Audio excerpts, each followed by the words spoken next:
Have you ever looked at those old dry rubber door seals and thought to yourself, what can I put on there? It's definitely looks dried out. Is it eventually gonna crack? It's kind of changing colors on me too. This stuff from 303, it claims to condition, protect, and seal those rubber door seals. Let's give it a look.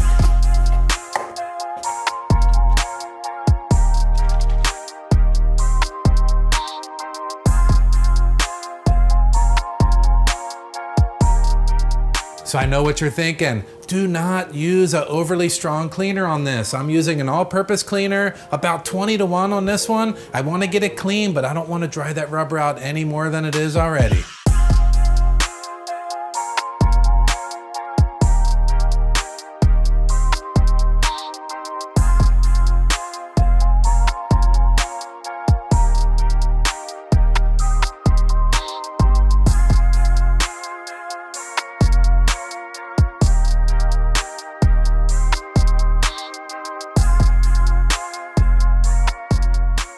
So after letting it completely dry, come back and give it a good solid inspection, hit every area you might have missed, and also double up on the ones you did hit. We want this stuff to last a long time.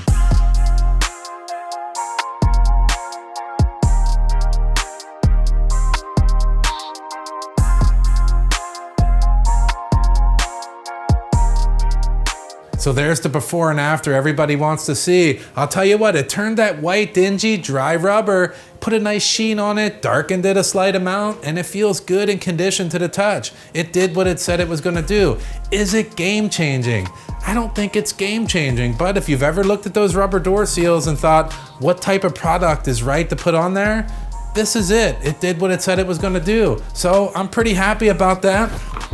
Oh, that's some good stuff right there. I'll leave links to everything I use down in the description. And of course, I enjoy when you guys subscribe. That lets me know that you like the content. And we'll see you on the next one. Yeah!